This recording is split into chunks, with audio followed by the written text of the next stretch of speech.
Record on this computer. It's so nice to see you. How are you, Kent? I'm doing well. And how's everything out on Long Island? It's been a little cold.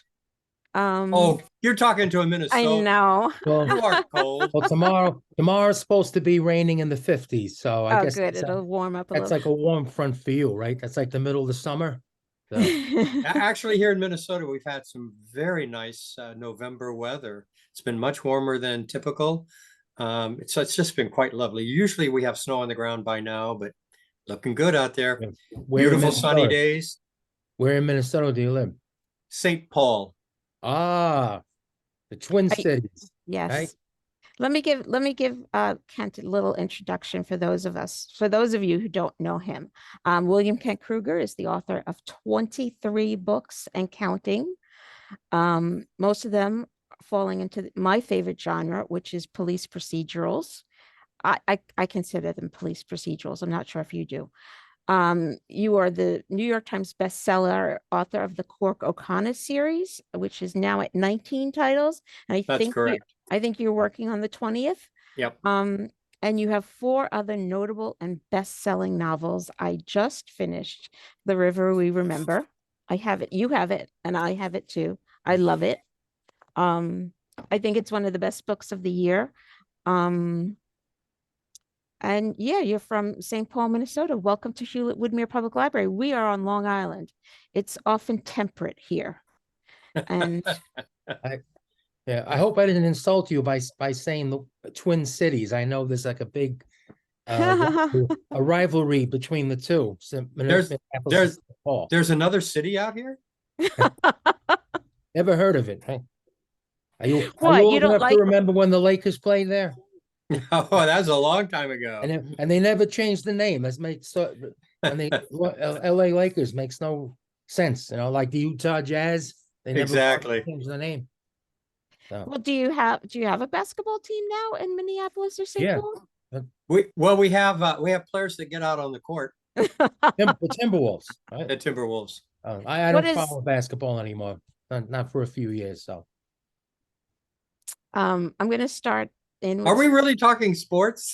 we could you know yeah, I what used to be a big Knicks fan too. And Okay. I can associate with you. So go right, ahead. I don't know what your screen looks like, but right above your head to me is my assistant Pam, and Pam knows that I could talk sports all night long and I don't know anything about Hey, when sports, I but get my I could. next book published, Yeah, Hi, La- Pam. yeah, Larry has written about sports, so about the Mets, and I'm writing another book right now about the St. Louis Browns. So, you can see I'm like a masochist when it comes to my writing. So, You're deep into history. but Yep. that's Larry, you're leading me into my very first question because it's Sure. about storytelling. In your book, The Tender Land, people have said it's about the power of storytelling. One of the characters, Odie, says, maybe the universe is one grand story. Who says it can't be changed in the telling? I love that. What's your personal feeling on storytelling? And are you a storyteller? One of the talks that I give, of course, I'm a storyteller. That's why Odie is a storyteller Mhm. in this tender land. One of the talks I give when I'm asked to present in person, at the end of it, I open, never mind. But at the end of it, basically what I say is that I think that the most seductive, most promising, maybe most important words any of us are ever going to hear are these: let me tell you a story. Let me tell Oh, you a story. I think stories are as important to us as breathing. Our history is rooted in stories. Our understanding of who we are and where we came from is rooted in story. What we think about in terms of our future is rooted in the stories we tell ourselves about what's to come. So I think stories are tremendously important. did you get that from your dad? Your dad was a literature teacher? My dad was an English teacher, but I didn't get all of that from him. Mostly I got that you better get A's or get out of the house. Were you able to stay in the house? Yeah. Okay, good. I did pretty well. I did well enough to get into Stanford University. Thank you very much. I was going to ask you about Stanford, but not until later. My Okay.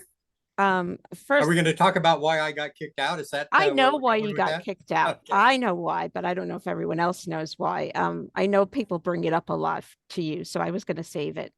You have a chapter in this book called Writing Murder that Mhm. about a sense of, and you write about how you wrote a chapter called The Scene of the Crime that has to do with a novel setting. You like to write about small towns. And even in the recent book list, you wrote, I love to tap into that small town sensibility. What did you mean by that? Let's see. How big is Hewlett? Oh, I don't know. Pam, Larry, anyone have any idea on that? How You know, big? nothing, You no, mean the there are no size? small towns in Long Island Well, No because small towns in Long we Island. are all Well, packed right in together. right. Okay. We're Okay. part of what's called the five towns area. Those, Okay. We're right outside of New one, York City. Like right, I could on walk to south, Queens right yeah, now. Southwest Nassau. We're like three miles from Kennedy Airport. So So we get maybe you don't plane. get small towns. We don't We have get small towns. no out just out there. Just Yeah, outside of Suffolk. I grew up in small towns, Ohio, Oregon, California, and I love small towns. There's a comfort in small towns. Everybody knows everybody. In small towns, up until very recently, you know, you could let your kids run loose in the summer. You never worried about where they were, what they were doing.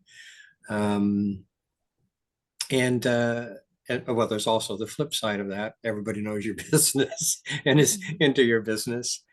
Um, so I feel, you know, I've lived in cities, I've lived on farms, and I've lived in small towns. Of them all, small towns, that's the environment that speaks to me most when I go about creating a story, particularly my standalones. So the small town sensibility is just, you know, it can be a provincial characteristic, you know, um, that unawareness, I guess, of life in a broader sense, and pride in that unawareness because where you live and who you are and how you think in that small town is what's important. So I just, you know, I feel really comfortable when I create a story in a small town. But now you're living in a rather big town. Do you want to create Yeah, maybe a story that takes place in a bigger town like well, Minneapolis I've or written St. one. Paul? I wrote one book that takes place in St. Paul. Book I never talk about. It's a thriller called The River. No, called The No. Devil's Bed. No, it's called The Devil's Bed, and that I don't talk a lot about it. I think 3 people in the entire universe read that book. It was really good, but, The people devil. didn't read it because I'm it wasn't sorry. a part of the Cork O'Connor series. People Uh, weren't particularly interested in it. No, I'm sorry. What was the other word? The devil's The Devil's Bed. bed. Oh, okay. Devil's Bed. I did not read that one. I've read how many books of yours have I read? I've read 9. I've read Wow. Oh, half good. of the Cork O'Connor series and 3 of the standalones, Okay. Uh, but not that one. Yeah, so The Devil's Bed is set in St. Paul and Minneapolis and the surrounding area. But typically, I like dealing with, but you know, Twin Cities, Minneapolis is the urban city. St. Paul is the small town. Oh, is Uh, it? it really feels very like a small town here in St. Paul. I'm curious, what do you consider a small town? Because Hewlett is like 7,000 population and we're like only a square mile. Is that I Good. told you we're a little packed in here. yeah. I thought it was But big. but Okay. you are really part of a much larger metropolitan area, are you We are. not? Yes. Yeah. So a small town is isolated. You live in the Midwest and you get outside the Twin Cities, nothing but small towns. So you know, I grew up in small towns that were anywhere from about 1,500 to maybe 6 or 7,000 max. Most of the small towns were around 3,000. And when you're writing, do you consider your small town a character of its own? Oh boy, howdy. Uh, but sense of place, you know, I write profoundly out of a sense of place. And so the town itself, the land in which it's set, all of the geographic characteristics of the place become part of the nature of the story, interacting in terms of what occurs in the story. Interesting that you bring up the geographic characteristics, because a lot of your stories take place near water. Yeah. The three big books, no, they're not in the Cork O'Connor series, all are on rivers. Yep. You're like a Samuel Clemens over there. I love that. I love that comparison. Thanks very much. Oh, you're welcome. Mark Twain. You're a Mark Twain for the Upper Midwest. Oh, I like that. I'm going to put that in one of my blogs. I've been called the Mark Twain of the Upper Midwest. Okay. What do rivers and water? I'm dying to see the boundary waters. What do rivers and these waters evoke for you? You know, if we're talking my standalones, which, Yeah. as you point out, all take place on rivers. You know, I grew up on rivers, lived for a long time on the Columbia River, one of the great rivers of the country. Lived not that far from the Ohio River. And I live now just a stone's throw from the Mississippi. So I know great rivers. One of the things that I like about rivers in terms of being a storyteller is that rivers can be metaphors for so many things you want to talk about. If we were looking at, this tender land, for example, the river is a metaphor for the spiritual journey that the main character Odie O'Banion is on, and the spiritual journey I think we're all on. It's a metaphor for the journey from childhood into adulthood. It's a journey, a metaphor for the journey in the creation of family, a journey toward forgiveness. I just love that you can use a river as a metaphor for so many of the journeys that we're on in life. Have you taken many Long river Island, trips? on Long Island, we're No, that's surrounded okay, by Larry. water. Well, yes, we're an island. We got the Atlantic Ocean to the south of us. We got the Long Island Sound to the north. We have not Hudson's Bay, the Hudson River, and Jamaica Bay. So we got nothing but water around us. But that- no- And you know, if I set my stories there, you know, I would be using the ocean. That's Yeah. such a dynamic character. Well, when you come to visit us on Long Island, we'll take you to Jones Beach. No, you come to visit me in Minnesota. I'll take you up to the boundary waters, Marie. I would like to see them, but I have to tell you, Kent, I do not know how to swim. So That's okay. I'll put you in a canoe with a vest on. You'll be just fine. okay. and a helmet. And a helmet, and Yeah, I don't need a helmet. We're not kayaking. I'm We're glad not you doing whitewater. they kayak off the Yeah, even in the ocean, like, I mean, Yeah. not deep in, but yeah, people kayak around it. Sure. off the North Shore. They kayak a lot in Long Island Sound. You brought up the spiritual, and those were my next questions. Henry Millot, as you know, is a very spiritual character. I heard you say recently he's people love him, and that you will keep writing about him forever and ever. I think he's 100 years old in your latest book. The manuscript I just finished, it'll be out next year. He's 107. 107. Oh my goodness. And going okay. strong. And Cork goes back to the church at one point. I was raised Catholic, and I was interested when Cork goes back to confession. In Blood Hollow, one character imagines he talks to Jesus. Cork's daughter Annie decides to become a nun, at least up to the part where I'm up to. It was right after the school shootings. I think you'll remember that. That you have a priest who leaves the priesthood. And then there's a faith healer in this tender land. The narrator of Ordinary Grace is the son of a Methodist minister. I was trying to think, what is Kent trying to tell us? And I came up with is that my sense is you have tried to show us that faith was never meant to be easy. I like that. I know, me too. I was like, wow. So, yeah, that's going to be my answer going forward when anybody asks me this question. So what do you say to all of these spiritual journeys you have people going on? Well, you know, I think one of the central issues in my life And I know it's a central issue in the lives of many other people that I associate with, is the importance of the spiritual journey. I'm not a very religious guy. I don't really, although I've been a Methodist forever, I don't really believe much in organized religion. I think once you start to, put rules and regulations around your spiritual journey, something goes terribly awry. But I think of myself as a spiritual, very spiritual person. And so I write a lot about my own long journey in understanding my relationship with the divine.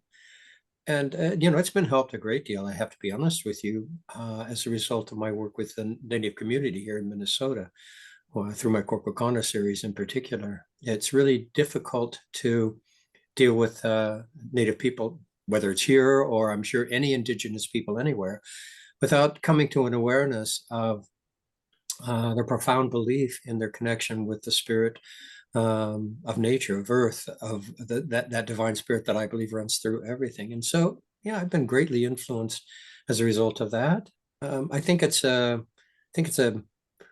and it could be an element included in more work, but I think people shy away from it. I'll probably always include it as an element of the stories that I write, because again, I'm still on my spiritual journey. I'm still trying to embrace the mystery of the great divine. Well, that's in Ordinary Grace, I wrote, you ask us to test the power and the limitations of faith. Because like you said earlier, all four of those boys, three of the boys and one little girl, right? No, Yeah. I'm getting, they You got it. You got it. is God's grace beyond our understanding, do you think? I think the nature of the divine is beyond our understanding. The grace that is offered by the divine, this divine spirit, I think is not necessarily beyond our comprehension. It might be beyond our ability to accept that it is so amazing. But all you have to do is really look at all the beauty around you, all the blessings that we have available to us, whether we, embrace them or not. That's a whole different issue, but they're there for us. And so, I explored the issue of grace a lot in my novel Ordinary Grace, and Well, that was the one where the boy has a stutter and suddenly his sister has passed away. I'll tell people a little bit about it. And he's asked to say grace after her funeral, and his stutter stops. And it's kind of profound. He goes on to become a minister himself. But that the grace itself is one of the things that points the way in terms of my own thinking about grace. The grace that Jake delivers is such an ordinary grace. yes, There's no reason to have remembered it across all the years that Frank does. But the effect that it has is so profound. And I think that that's the nature of grace. And I'm not talking about the divine grace of God here. I'm talking about the grace that we offer one another in our daily lives, our willingness to forgive one another, our willingness to embrace what it is to be human in all its brokenness and all its woundedness and all of its faltering and all of its failing. When we do that, when we embrace that, when we forgive people for all of their failings and their trespasses, there's ordinary grace right there. I was born on a Tuesday. Tuesday's child is full of grace. Oh, I love So that. I understand. If I can Completely. interject. Yes, talk Larry, about go ahead. In Judaism, on Yom Kippur, the Day of Atonement, you're asking for other people to forgive you for any kind of transgressions. You're seeking out their forgiveness, okay, that you can forgive them, right? And then there's the third type of forgiveness is that you can forgive yourself. That That's often the hardest. For what other kind of what do you think maybe your shortcomings, you know, your faults that you couldn't have done enough for other people. So that's really like the philosophy from Yom Kippur. That's such a beautiful tradition. I love that. That's why we Larry, fast. That's why Larry, we did fast. you So read? then once we get too hungry, we eat, and they say, "What are we forgiving other people for?" In this tender land, each of the, that's what I was thinking of before, Moses and the two boys, they really go through spiritual awakenings themselves. I mean, at one point, I think it's one of them says that I don't know who said this. I'm just gonna oh, I know. Odie blames God for bad things that happen to him, and he likens God to a tornado. I loved that. It's not God, though. I mean, he thinks it is, but that's just life. And then his brother tells him not to put his trust in God since shepherds eat their sheep one by one. That's horrible, Kent. Well, What Albert, did that's certainly the cynical Albert's view for probably most of his life in terms of the nature of the divine. And that's where Odie is coming from. And that's the journey of Odie, is to get beyond that very Old Testament image of the divine, a smiting God, a wrathful God, you know, a tornado God. do you think because Albert is more scientifically minded? I have two sons that are both scientists, kind of. They don't believe really in God. They say they're atheists. And I wonder if it's because they're scientists. You know, that's an interesting proposition. I know mathematicians who deal in theoretical mathematics, physicists who go beyond the known. Albert Einstein, in his understanding, came to believe that there is a power out there that's so much larger than any of us can wrap our understanding around. Yes, I'm hoping So that I don't More of know. an agnostic than an atheist. I'm Just in like a I'm Darwin. I'm I'm both. sorry. I mean, No, I don't mean Larry, to. don't. I Yeah, call no, myself a very much like pagan. Darwin. Yeah. Charles Darwin had very, very deep religious beliefs, and he was not, you know, I mean, I read all about him, you know, and he didn't just come up with the evolution by himself. He had the study of many other scientists, and you know, that I guess he never preached against religion or anything like that. That was just his findings, his theories, but he never ever was one to, you know, slam religion. So completely the opposite. So, I likened this tender land to a book that everyone here I know has read, and that's Man's Search for Meaning, because it's something kids are assigned in school out here. Oh, really? Good, good. Viktor Yeah. Frankl? Yeah. And nearly everyone has read it. And I thought that, yeah, this tender land reminded me of that it's those kids, their search for meaning. And so you can use that too if you want to. I should be taking notes here. It's recorded. It is being Yeah, there you recorded. go. You could take your notes I'm later. gonna, you mentioned before about learning from the indigenous people that you talk to. I'm gonna talk about something a little controversial. I don't know if you know too much about what's happening in New York State. New York State, the Board of Regents, which oversees our schools, has decided they're not going to give money to schools if they still have any sort of indigenous mascots. I went to a school called, yeah, I went to a school never heard called that. Sewanaka. Sewanaka means land of the seashells, in Iroquois, I think. And so we have to change our mascot from the Indians. And people are being really stupid about it. They don't want to. But we're doing it because New York State has said we're going to pull funding if you don't. So nearly all of your novels have Native American characters. But you said in a recent interview with Booklist that if you started to write today, you'd refrain from writing about Native Americans because it's a volatile issue. and you felt like a white guy trespassing. Can you tell us a little bit more about that feeling? Yeah, I've always felt like a white guy trespassing on a culture not my own. I have not a drop of native blood in me. When I began writing the Cork O'Connor series, cultural appropriation wasn't something we really even talked about. When I came into the mystery field, a guy named Tony Hillerman had I've read all opened his it. books. Yeah. Well, he really opened the door to mainstream discussion of minority populations, Native Americans, a lot of Hispanic and Black writers were really able to begin writing. They'd been all along, but in terms of mainstream acceptance, that was a whole different issue. And Tony Hillman really opened the door. And I looked around Minnesota when I decided I was going to try to write a mystery and realized, nobody really is writing about, at that point, was writing about that, with the exception of Louise Erdrich, great Ojibwe writer. But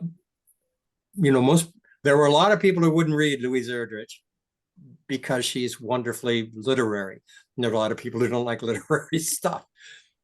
So I decided I was going to write novels that included the Ojibwe, as Tony Hillman did in his work with the Navajo. Yeah. Did you ever read and Indian Horse? I have not. Oh, I that's have all not. about the Ojibwe Indians. Sorry, the indigenous Canadian indigenous peoples, about how Okay. their culture has virtually been like obliterated. So it's a very, very interesting book and a movie too, called Indian Horse. So I recommend that. Only Well, because thank you. mentioned the Ojibwe. So. Okay. Let's see. So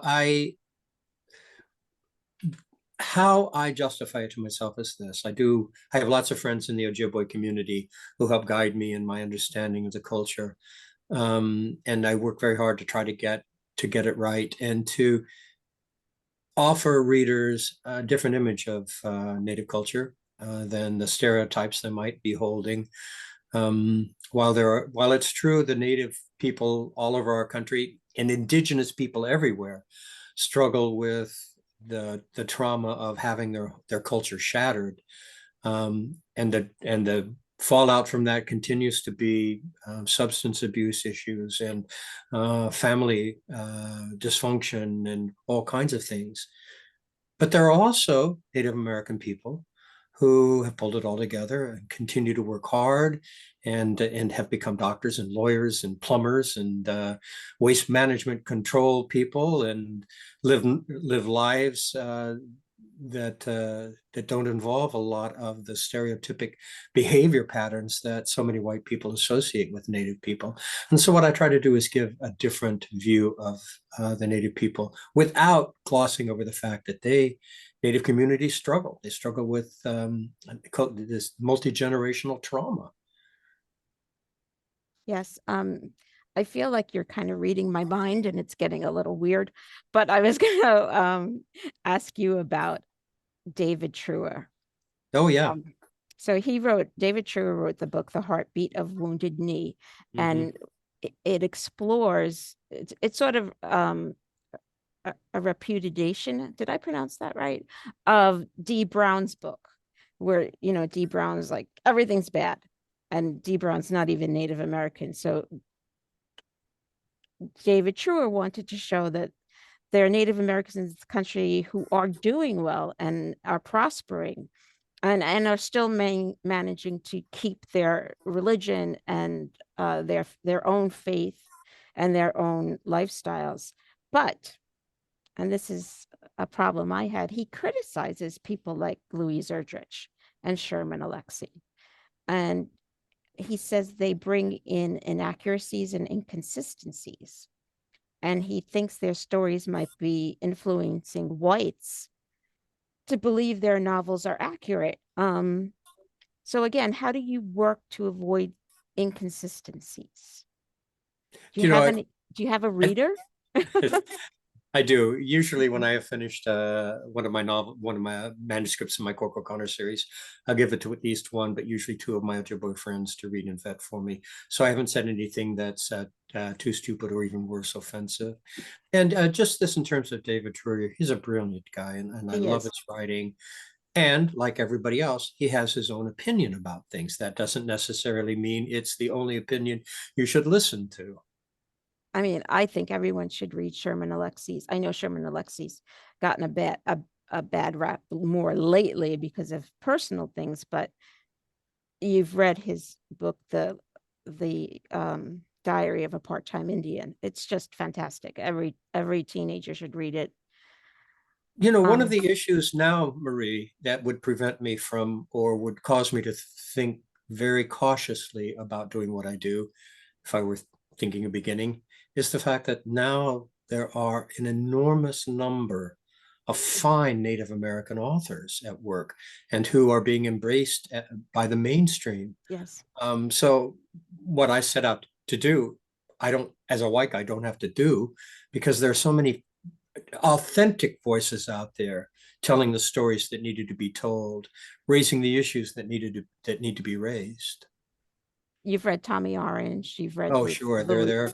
Louise Erdrich. We've read, Yeah, in yeah. fact, we've read in our book clubs here, we've read Louise Erdrich a few times. So let's go to your big series, your Cork O'Connor series. Describe Cork for us. Well, I'm often asked, is Cork me and am I Cork? That's a question I usually get Especially when since you married to a lawyer, and Yeah, Cork so is married to a here's how I lawyer. answer that. Yeah, Cork's married to a blonde attorney. I am married to a blonde attorney. My wife treats me much better than sometimes Cork's wife has treated him. So Cork O'Connor. O'Connor is Irish. Krueger is not an Irish name. Cork is Catholic. I am Methodist. Cork has significant Native heritage. I have none. Cork has a long history of law enforcement. I spent a night in jail once. So we're very different on many, many levels. But how Cork sees the world, his moral compass is very similar to mine. His priorities pretty much reflect mine. Cork believes that one of the things we're put on this earth to ensure is justice for all. Cork believes that in life you make commitments and you stand by those commitments. Cork believes that that in this life, family is the most significant relationship that you're going to experience, and I believe the same thing. That said, Cork is very different from me in terms of what the risks he is willing to take. I think all in of the your books. stories. He does things I would never think of doing. I think all of your books, and we've discussed already, that are spiritual, but they also have a strong sense of family, which I appreciate. I'm an Italian American, and I have family. Okay. I have family everywhere. Yeah, I'll bet. They live next door to me. They live below me. They're just everywhere. Me too. In fact, I have family in Israel right now, so Oh, I'm sorry to hear that, Larry. I Yeah. hope they're okay. yeah, hope so. In one of the books, remember Dina? She tells him that Cork tries too hard to be good, to be everything to everyone. Is that a fault or a feature? It's simply a characteristic. It's, it's neither good nor bad. It's simply who he is. One of the things I have always liked about Cork is that he really is always trying to do the right thing as he perceives the right thing to be. Sometimes it's not the right thing, and he pays the consequences for that. But he's always trying to figure out what the hell where's the moral compass here? And let's see, Kirkus has criticized me for making Cork too goody-goody, and I'm going, But he's not.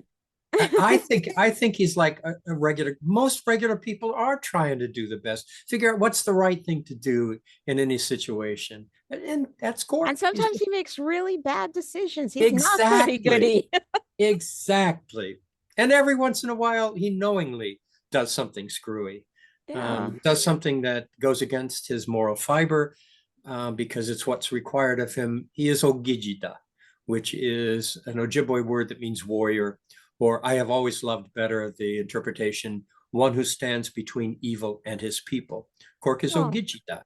And so at one point he puts away he vows never to pick up a gun again, but because he's Ogijida, eventually, in order to protect those he loves, stand between evil and his people, he's forced to do that. Then he has to embrace that. That's a devastating part of that novel. Yeah. Where they with the Mexican drug lords. Yep. That, yeah, I felt bad for him. Like my heart broke but he had to do it. And to him, like you just said, his moral compass said this is the right thing to do at this point. This is a little more about you and Cork. When you first started writing the books, they didn't have technology that we have today. There was no internet. Like, how could you be a sheriff with no internet, no cell phones? In one of the early books, like, people are placed in real danger and they don't have cell phones. So has technology changed Cork's life and your mystery series? Cork, once he stepped away from being county sheriff, he runs Sam's Place, a burger joint, but he also has a PI license. So very often he's asked to do some PI work, and that's very often what brings him into the mysteries at the heart of whatever the story happens to be. And I have had to bring him reluctantly into the 21st century. Eventually, I had to add cell phones, but in the Great North Woods, there are lots of places where you don't get cell service. So it's kind of fun then when you need to have somebody really isolated. It's just, it's one of those pockets where we don't get cell service. Kind of very convenient. And Cork has started using both his cell phone, access to the internet,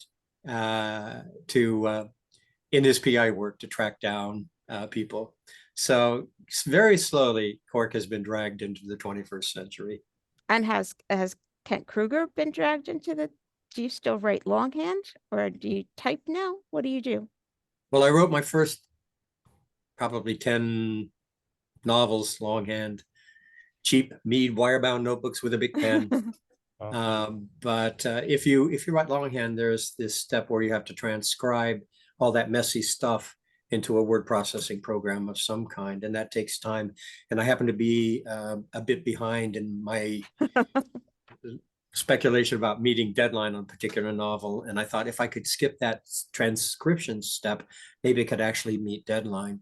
That was so I thought maybe I should try writing directly to a laptop, and that was, in all honesty, that was felt to me like a huge risk, because writing longhand was a part of my process. It was part of the magic. It was like the story was created here. It passed through my heart, down my arm, through the pen onto the page. And if I monkeyed with the magic, maybe it wouldn't be there anymore.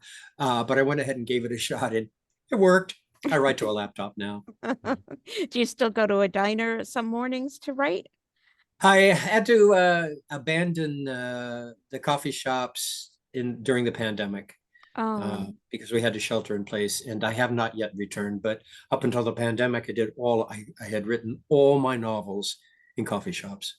Do you think it's important for writers to have that sense of structure to write for a certain amount of time, or is it important to you?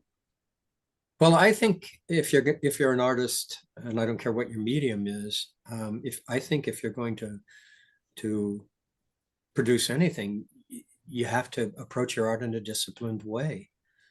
So yeah, I've for the last 40 plus years written every morning, 7 days a week. Most of the writers I know who have made it are also very disciplined in their approach to writing. It's become your job. Well, it's your job, exactly. That doesn't mean that's the only way to do it, but that's certainly an aspect of writing that has worked for me. I'm more of a burst writer, just okay. I'll start writing. Whatever floats your boat, Yeah, and then I'll hit the wall. So, that's what I was wanted to ask you, do you have any kind of like devices that like, it's a sort of like, get you back on track to, to writing if you do get like I said, you get kind of like stumped in your own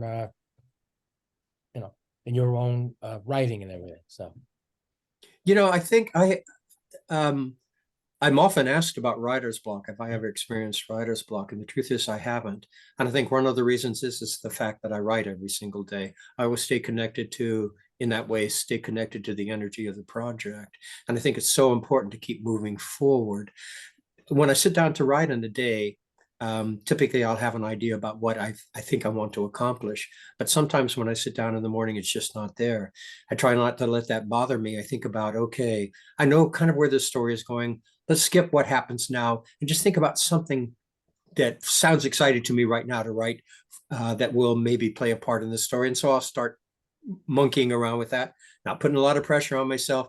And it's sort of like I begin to oil the gears, and finally I'm able to get back to the work that I had thought I was going to be focused on that day. okay. All right, thank you. Yeah, that's works for me. Yeah, no, that's that. I'm definitely gonna go ahead and try to do that, because there are days I think the most yeah. important thing is to not let sitting down and writing be something you fear. And if you can play with it, if you sit down and say, okay, it's not working, I'm just going to have fun, I'm just going to play, that, it has a good chance of getting you beyond that point. Okay, thank you. What other careers have you had? Have you always been a writer? I've always been a writer, but I didn't publish my first novel until I was 48. So I always had a regular day job prior to that. And it wasn't a career. I just worked at whatever it was that would bring food. Did you ever flip hamburgers? No, I never did. But I had a job when I was in high school, living in Oregon.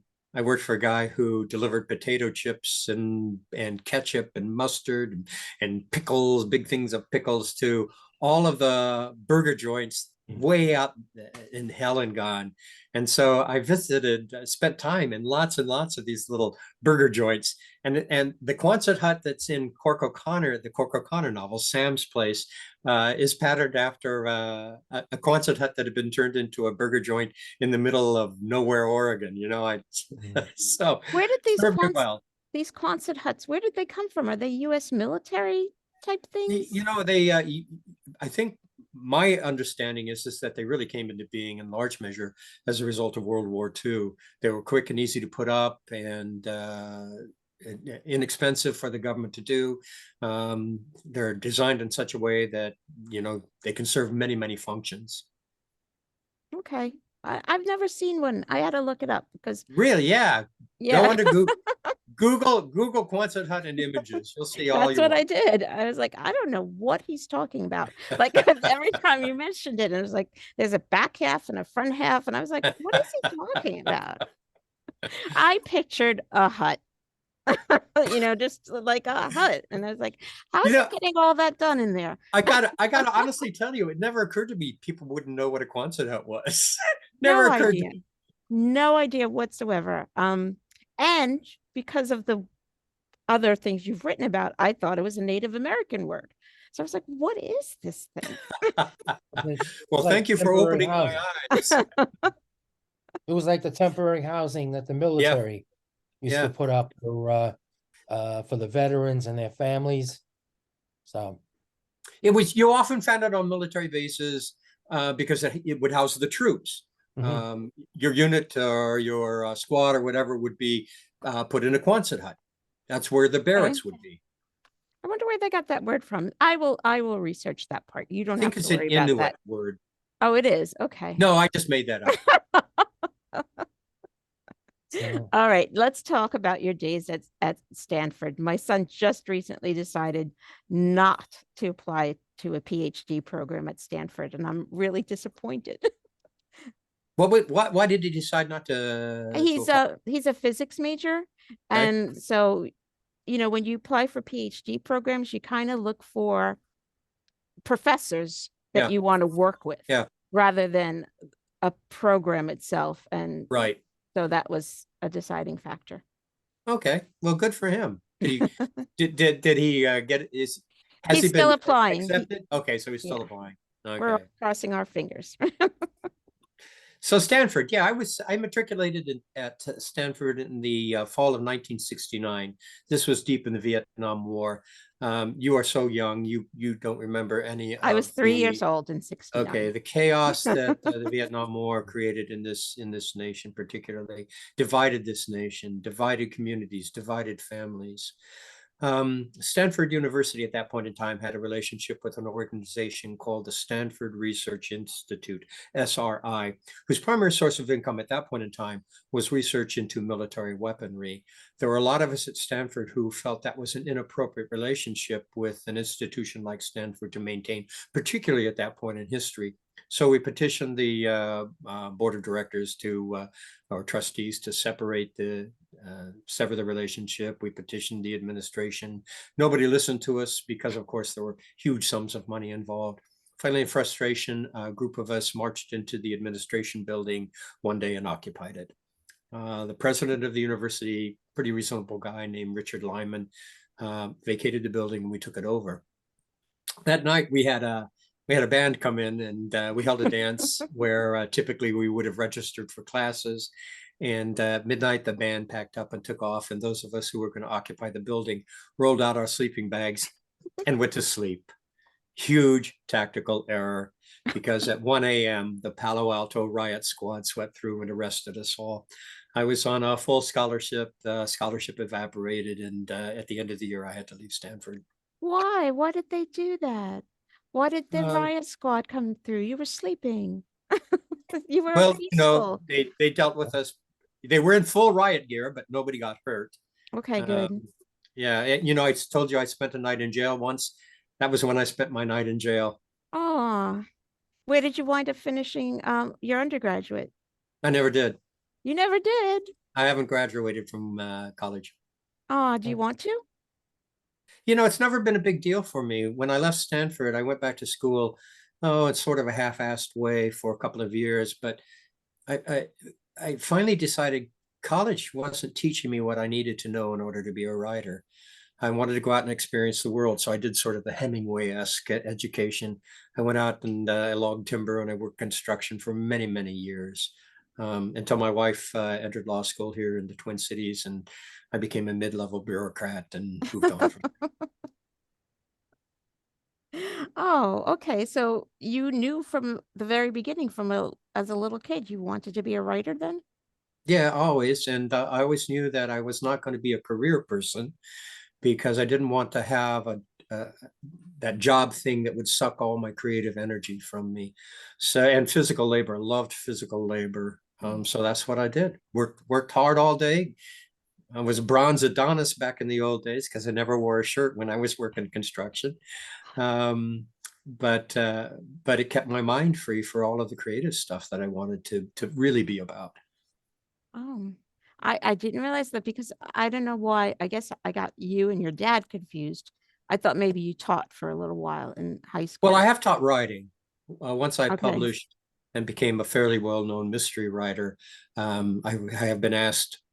I've taught at for the University of Minnesota, for the University of Wisconsin, for Ball State. I've taught at writing workshops across the country, primarily mystery writing because that's what I'm known for. But when I teach mystery writing, I'm really teaching the foundations for writing a good story, period. Yes. I think people mistake that sometimes about mystery writing, that the good mysteries are really just great stories. I And couldn't agree more. you don't have to put them into a certain genre, like your 3 standalone books. Not that first one, but the others, they're just fantastic. So let me ask you a question. What do you prefer doing? Like the Cork O'Connor, which, like I said, I would consider a police procedural, or sort of these historical mysteries, Well, they both have their literary. charms. Mhm. When I sit down to write a Cork O'Connor novel, I don't have to reinvent the wheel. I've already got a cast of characters readers are familiar with, a sense of place that they all feel comfortable in, elements that readers will expect in every story that I write. So that it's it typically is a fairly a much easier prospect for me to write a Cork O'Connor novel. Typically, I am contractually obligated to deliver a Cork O'Connor novel every year. My standalones have taken me typically about 3 years to write a piece. Really? But they're different kinds of novels. They come from a different place. Cork O'Connor has been my bread and butter all along. But if you ask me what I most enjoy writing in the end, it's my standalones. Do you do a lot of research for the standalones? Oh yeah, Because they take I place. have launched on my next standalone that's going to take all kinds of research. Not even sure I'm going to be able to pull it off, but I love the challenge. Because let's see, Ordinary Grace takes place in 1961. This Tender Land, 1932.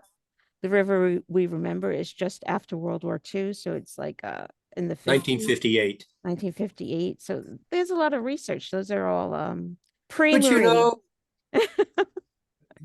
know, Ordinary Grace 61, The River We Remember 58. I was alive then. I knew those times, you know. I remember so much about what it was to be a kid in those times. And so Do you really? yeah, so a lot of what I do is tap into all of my memories. But of course, my memories are not always accurate. And so I do a lot of historical research to make sure that all the cultural references I make are right. There's just nothing anachronistic involved. And when I do my research, I discover things that I had forgotten. Oh, I remember that, you know, let's include that because that's a really interesting kind of a thing. Okay. Who are some of your favorite writers? It depends on whether you're talking inside or outside the genre. And Oh, when I'm reading, anywhere. I read we're talking- everything.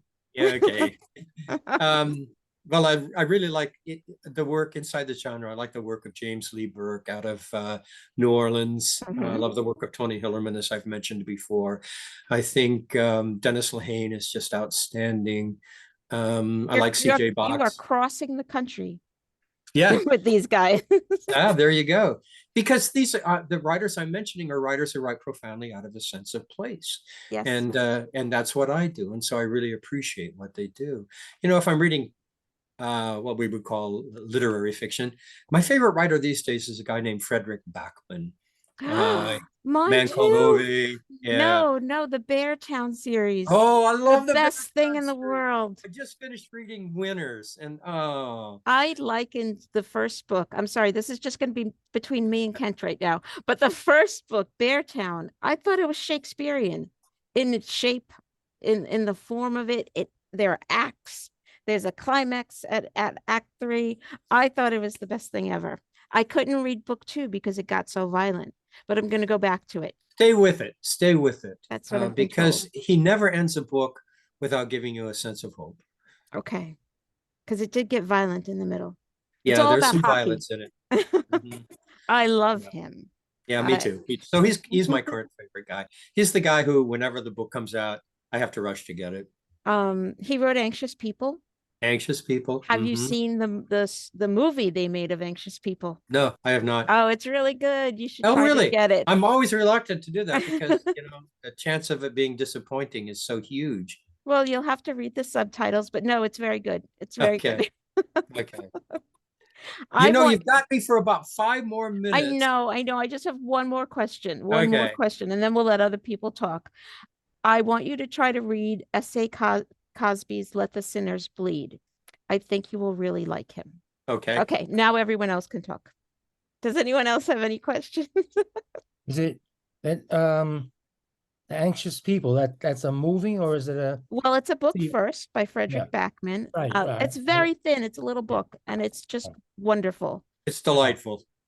okay? No, because it comes up as a TV series too. Was there?